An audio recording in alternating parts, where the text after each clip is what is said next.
Live united. Live united. Live united. Live united. Live united. Live united. Vivimos juntos. We live united. We live united. I live united. Live united.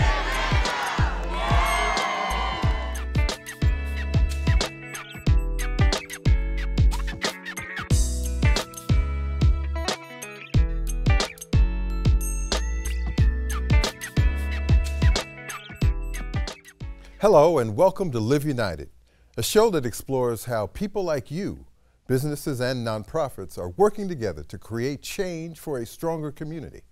I'm your host, Milton Little. Millennials, Gen Xers, you've heard the terms and you may think you know them. But did you know that studies show that the people who make up these groups will have more philanthropic power than any previous generation? These are young professionals, roughly 21 to 40 years old. And you know what they want? They want to be involved. They want to support causes that they love. But they're also very selective about where they spend their time, their talent, and their treasure. At United Way, we're lucky to have two affinity groups of Gen X and Gen Y folks who support us, and our mission to make Greater Atlanta a community where everyone thrives. Joining me today to talk about how these groups are doing that and how you can get involved are Stephanie Tate. She's the team lead for United Way LINC Atlanta. Wanda Roberts, the incoming board chair for United Way of Greater Atlanta's Young Professional Leaders, better known as YPL. And Brian Vincent. He's the director of our United Way YPL. Welcome to the show. Thanks for having us. So Stephanie, let's start with you. Okay. Say a little bit about what LINC is all about, how long it's been operating, and who's in LINC. Sure. So LINC, first of all, stands for Lead, Impact, Network, Change. It's really United Way's latest initiative to bring young people to the table here in Atlanta and in communities across the country. We really specifically focus on the 30 and under crowd, really engaging them and bringing experiences that are meaningful to them and that they find to be impactful.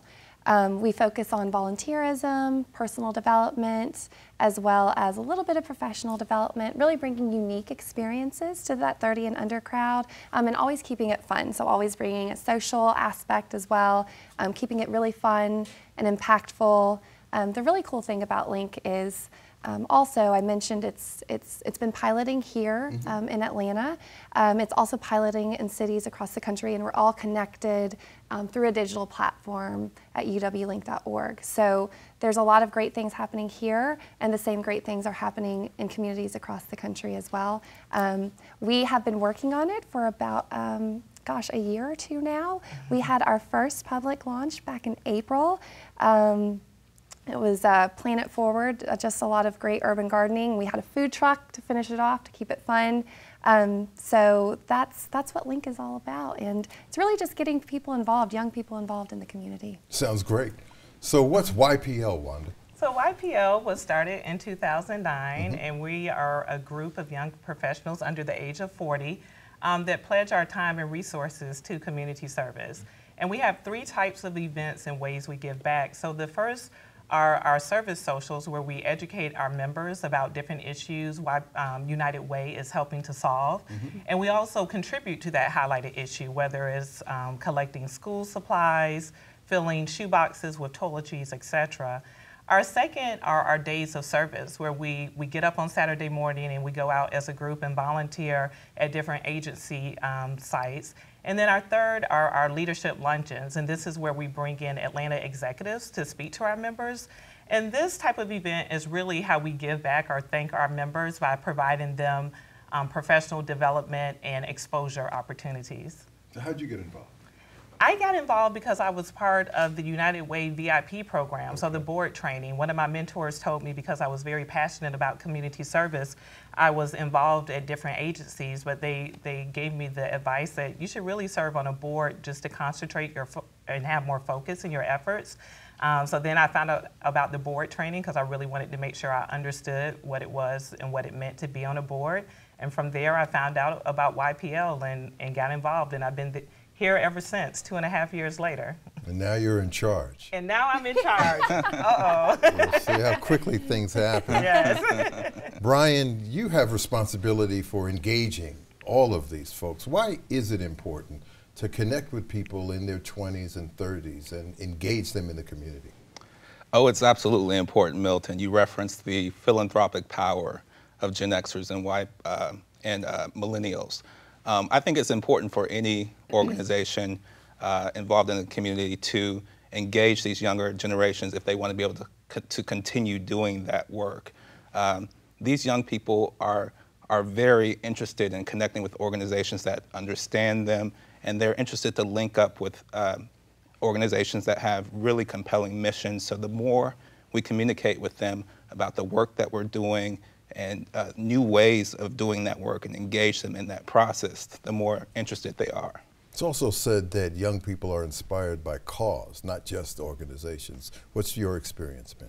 Absolutely, and that's something through YPL that we do year-round. We give them a different aspect of the work that United Way is doing throughout our events. So we'll focus on 211 as we did at our Holiday of Service or our Babies Born Healthy initiative. It's an opportunity for them to hear about the need in the community, hear a little bit about the solutions that we're working towards, and to get them involved in that issue as well. Great. Now, Stephanie, you in your jobs at United Way get a chance to see community involvement at all generations. What's special about what people under 30, or maybe the YPL generation as well, what's special about how they engage in community? Well, I think what's really special about them specifically is that they really want to be the change. They don't want to leave it up to somebody else to do it for them. They want to get in there, they want to get their hands dirty, they want to see, feel, and touch it. They want to use their skills to make an impact. So it's not just making a donation for them, they really want to be heavily involved in it and really being that change. So really feel their hands are getting dirty in, That's in right. the work. Right, really being involved in it. They want to feel like they're an integral part to the change, which they are. So it's really empowering to be a part of that generation that cares so deeply. I think they're really passionate about making a change and, again, being a part of the change. I think it's true what we have seen in the studies is that baby boomer generation was okay leaving those kinds of decisions to other folks. Mm-hmm. But your sense is that this generation really wants to be responsible for what happened. Absolutely. So Wanda, and this is a question for everybody, but I'll start with you. Mm-hmm. You know, where did you get your sense of community responsibility? Some people get it from their parents or church or grandparents, but what's the source of your passion? I would say my parents were definitely a big influence as far as me being part of community service in a non-traditional way. So growing up, I did not see them involved in United Way or a structured community service group, but I was taught that I'm not better than anyone. Saying things like that bum on the street was something not allowed in my house. So they kind of naturally ingrained that in me. We also used to volunteer with Hosea Feeds the Hungry, and my parents really educated me about Mr. Williams and how he was so powerful in his giving without the desire for fame or recognition. So that really stuck with me. Yeah, Hosea Williams is a nationally known figure from Atlanta who made a difference in the civil rights movement and after that as well. Brian, what's the source of your sense of responsibility for community? Well, I think I came of age in the 90s, and during that time, there were lots of sort of essay competitions that talked about how can you make a difference in the world and in the community. And I, like my peers, grew up feeling that we really can impact the world and change it for the better. And I think that really helped with my philosophy as it pertains to community and philanthropy. Well, thank you for reminding me how old I am. You came of age in the 90s. Thank you very much, Brian. Stephanie, how would you answer that question? I would agree with Wanda. You know, my parents played a huge role just in giving back and really just teaching, you know, always do the right thing and always be kind to people. And that we are just so fortunate to be in the position that we, just to have our health, to have our family, to have love. And especially my mother always showed such compassion And so in a certain situation where people may judge a person that may be in homelessness, you never know what has happened, what has led them there. You don't know until you walk in someone's shoes. And so it's always just putting yourself in the place of others, and not to think that you're better than anyone, Right. and that we all Absolutely. just kind of have to take care of each other. And I think it's sort of our turn now, just as our parents were models for us, it's our turn to be an example and be models for future generations. Yes. Wanda, do you hear this sense of origin in the YPL folks that you engage with? Yes, we have heard very similar things. One thing that we did for our retreat last year is we asked people, you know, why is this important? Why do you dedicate your time, you know, to YPO? And we heard very common themes. Definitely them feeling the duty to help, and that it really wasn't a choice. So, you know, in previous generations, folks were pretty willing to just give money. And they would feel that sense of service and obligation expressed well through that. What do you hear from the LINC folks, Stephanie, about, you know, is it money that's important? Is it time? Is it talent? Is it the combination? What leads for them? I think what leads for them is, in my experience, it's volunteerism. It's, again, getting in there, getting their hands dirty. And I think once they see what an impact, you know, a certain organization or a cause has, that's when they're ready to want to give monetarily as well. I think they have to see it first, they have to see the impact, and they have to know that they are a part of it. Right. They have to be a part of it, and then they'll want to also give as well, you know, monetarily. Great. Wanda, what's been the proudest moment that you've had in YPL? So the proudest moment, like I mentioned, we have days of service. So my proudest moment was one of our days of service this year. We were headed to a restaurant after volunteering that morning. We always have kind of like a post-networking session. And the traffic was backed up. It was taking forever to get in the parking lot. And at first I'm like, come on, you know, would they hurry up? But then it just hit me, wow, Wanda, you're part of something that has young people getting up on Saturday morning, a good amount of them, because the traffic was backed up. And it just really hit me. I'm part of something so powerful. Also that day, I personally volunteered at the Veterans Homeless Shelter. That was the site that I went to that morning. And myself and two other volunteers did some pretty special things. We kind of followed up with one of the veterans and did some pretty special things for him. And just to think about the extra love or compassion that we showed him, that it may help him get through his next challenge or hard time, that's very rewarding to me. So that day and the follow-up to that day has definitely been the highlight of my YPO journey thus far. Great. Stephanie, we have less than a minute left.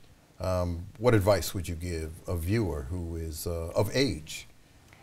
I would say just to, if you're interested in getting involved, just try it out. That's how I started getting involved in college. A friend invited me to come along with her to a volunteer event. I loved it, I found my passion, and now I do it for a living. So just try it, grab a friend, and go have fun. Wanda, anything to add? I would just say, too much whom is given, much is expected. Our organizations are the Start Here button, so just get joined and connected with us, and we can keep you in the know of volunteer opportunities. Great. Right. Stephanie, Wanda, Brian, thanks so very much for coming to the show today. For more information about LINC, visit their website, atlanta.uwlinc.org. And to get involved with YPL, check out unitedwayatlanta.org and click on the link at the top of the page that says Our Community. Now, we've talked about Generations X and Y, but we can't forget about Generation Z. Find out how you can get your school-aged children interested in learning over the summer break. Some people don't mind getting their hands dirty. I mean really dirty. United Way really needs those hands. To build a playground. To tend a garden. To show your grit. Or to pick up a book and read to a child. If you're 30 or under and don't mind getting dirty for the greater good, get your hands around being part of LINC. We'll even provide the dirt.